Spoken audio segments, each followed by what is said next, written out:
প্রিয় শিক্ষার্থী বন্ধুরা, সবাইকে স্বাগত জানাচ্ছি আমার চ্যানেলে। আশা করি সবাই ভালো আছো। সবাইকে পহেলা বৈশাখের অগ্রিম শুভেচ্ছা জানিয়ে আজকের ভিডিওটি শুরু করছি। সবাইকে শুভ নববর্ষ। পহেলা বৈশাখ বা বাংলা নববর্ষ উপলক্ষে আজকের এই রচনা। পহেলা বৈশাখ কী? পহেলা বৈশাখ হলো বাংলা নববর্ষের প্রথম দিন। এটি বাঙালির প্রিয় উৎসবগুলির মধ্যে একটি। এই দিনে পুরনো বছরের দুঃখ ভুলে নতুন আশা নিয়ে সবাই মিলে আনন্দ করে। এই দিনটি নতুন বছরের সূচনা হিসেবে উদযাপন করা হয়। কেন পালন করা হয়? প্রায় 400 বছর আগে মুঘল সম্রাট আকবর বাংলা সন চালু করেন। কৃষকেরা খাজনা দেওয়ার জন্য এই পঞ্জিকা ব্যবহার করত। এখন এটি আমাদের সংস্কৃতির অংশ হয়ে গেছে। মঙ্গল শোভাযাত্রা। মঙ্গল শোভাযাত্রা হলো পয়লা বৈশাখের অন্যতম প্রধান আকর্ষণ, যেখানে মানুষ রঙিন মুখোশ, বিশাল আকৃতির শিল্পকর্ম ও বিভিন্ন প্রতীক নিয়ে রাস্তায় আনন্দমুখর শোভাযাত্রা করে।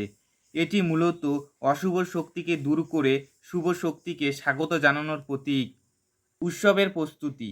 পহেলা বৈশাখকে ঘিরে মানুষের মধ্যে আগে থেকেই উৎসবের আমেজ শুরু হয়ে যায়। সবাই নিজেদের বাড়ি পরিষ্কার পরিচ্ছন্ন করে এবং নতুনভাবে সাজায়, যাতে নতুন বছরকে সুন্দরভাবে বরণ করা যায়। অনেকেই নতুন পোশাক কেনে, বিশেষ করে লাল সাদা শাড়ি ও পাঞ্জাবি। পহেলা বৈশাখের খাবার। পহেলা বৈশাখে খাবারের বিশেষ গুরুত্ব রয়েছে, কারণ বাঙালির উৎসব মানেই সুস্বাদু খাবার। এই দিনের সবচেয়ে জনপ্রিয় খাবার হলো পান্তা ভাত ও ইলিশ মাছ, যা ঐতিহ্যের প্রতীক হিসেবে ধরা হয়। এছাড়া বিভিন্ন ধরনের পিঠা, মিষ্টি ও অন্যান্য বাঙালি খাবারও তৈরি করা হয়। বৈশাখী মেলা। বৈশাখ মেলা হলো পহেলা বৈশাখের অন্যতম আনন্দঘন অংশ, যেখানে মানুষ পরিবার ও বন্ধুদের নিয়ে ঘুরতে যায় এবং উৎসবের আমেজ উপভোগ করে। এই মেলায় বিভিন্ন ধরনের দোকান বসে, যেমন হাতের তৈরি জিনিস, মাটির খেলনা, গয়না ও শোপিস ইত্যাদি থাকে। সাংস্কৃতিক অনুষ্ঠান।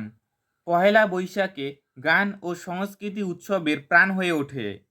এই দিনে ভোরে এসো হে বৈশাখ গান দিয়ে নতুন বছরকে স্বাগত জানানো হয়। বিভিন্ন জায়গায় নাচ, গান, নাটক ও সাংস্কৃতিক অনুষ্ঠান আয়োজন করা হয়, যেখানে শিশু থেকে বড় সবাই অংশগ্রহণ করে। হালখাতা। এই দিনে দোকানপাটে হালখাতা অনুষ্ঠিত হয়।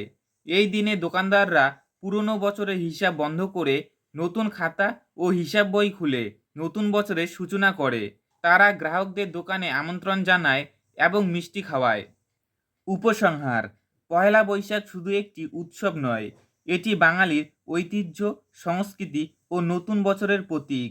এই দিনে মানুষ পুরনো সব দুঃখ কষ্ট ভুলে নতুন আশা ও আনন্দ নিয়ে জীবন শুরু করতে চায়।